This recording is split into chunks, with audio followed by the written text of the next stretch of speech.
Hello, hello, hello, my lovely nurses. How are we all doing today? I hope we are all doing well. Are we ready to learn? Are we ready to make a difference in people's lives? Well, grab your pen and paper and get yourself coffee, cup of tea, anything, wine, whatever you want, and let's learn.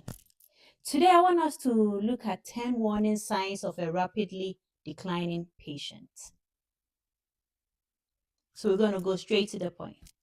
But always remember, feel free to add in the comment section some of the signs and symptoms you think that weren't mentioned here. So one thing you need to focus, or one of the most important thing, is your patient's vital signs.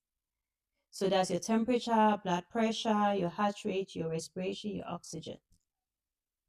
Your patient's temperature.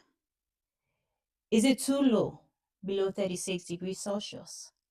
Is it too high, above 38 degrees Celsius? Is it consecutive? Okay, so now you also want to consider your patient's heart rate and respiratory rate, or the breathing pattern. Is the heart rate less than 60 beats per minute, or is it greater than 100 beats per minute? How about respiration? Is it less than 15? Yeah, so is the heart rate, no, is the respiration greater than 20 cycles per minute? Then you need to evaluate it. How about the blood pressure? Are the numbers out of normal? Is systolic blood pressure above 180? Or is it below 90 millimeters of mercury? You need to question yourself. Because, guys, what can happen if your blood pressure is very high? Can your heart keep on working like that? No. Your patient can get stroke. So, with all these vital signs that we've talked about, you need to also remember that we have patient's baseline. Naturally, some people have soft BP, right? Or low BP. So sometimes a BP of 90 or less than 100 is normal for some people, right? And sometimes you need to consider all these things before you draw a conclusion. And then when you look at when you see the changes in your vital signs, compare it with previous readings, right? Check in your patient's chart and then see, is this new or is something that has been happening, right? So you need to question these things. And also, so the fourth one is going to be change in mental status. So let's say you had this patient the previous night. The patient was okay, was alert orientated and all that. But you come on your next shift and this patient is confused. There's delirium, right? The patient doesn't know where he is. That's alarming. You need to ask yourself, why the sudden change?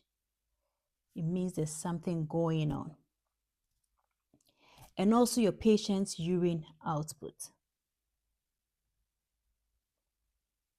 can tell you something is going on. We usually want a urine output of 30 mils an hour, right? So if all of a sudden your patient was peeing all right, or if the patient had a falling in, you were getting good amounts of urine, and for some reason you are not getting a lot of urine at some point, you need to question yourself, why is this happening? Is the patient too dehydrated? Or there's a change in urine color? Is the urine is too concentrated? Right? You need to question yourself, or question, why are these things happening? And then, interestingly, sometimes patients do state it, that something is just wrong with them. Sometimes they do tell you. Sometimes they do tell you, like, there's a feeling of an impending doom. They feel like something is about to happen. So if your patient tells you something like that, don't just say, oh, you'll be fine, it's okay. No. You need to probe further. Right? You need to ask more questions. Is this new? Is this feeling new? Have you experienced this before? Don't just leave it like that. Okay, you need to ask yourself questions. And also, patients' relatives can also let you know that something is wrong with the patient. Because come to think of it, they've been with the patient for so long. So sometimes so like I was saying, the patient's relative comes to you and tells you, my mom is just not doing well, right? You don't just ignore it. You need to go and assess the patient. Because sometimes someone who knows the patient personally is often a better judge of changes in patient's behavior or changes in appearance.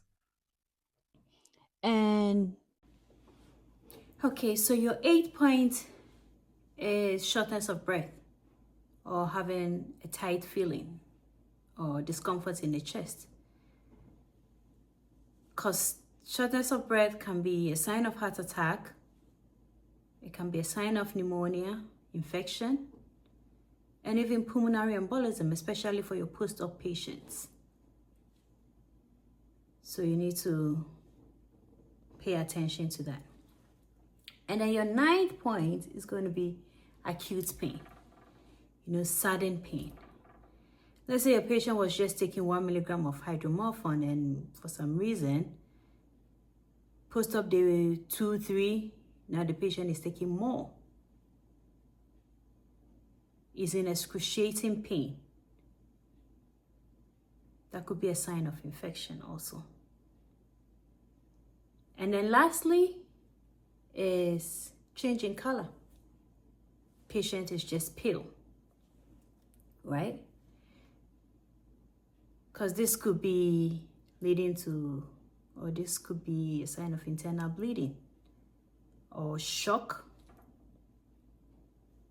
about to happen, So you need to consider all these things. With all that I've said, with the 10 warning signs that I've given you, trust me, there are a lot of warning signs you need to watch out for. So please feel free in the comment section to add any other warning sign you think we should all watch out for, because remember, we are learning, right? So I give you my little knowledge, you give me your little knowledge, and we make the world somehow a better place. Is that okay? Thank you so much for sticking with me throughout till the end of the video, and see you shortly. Have a lovely day, guys. Thank you.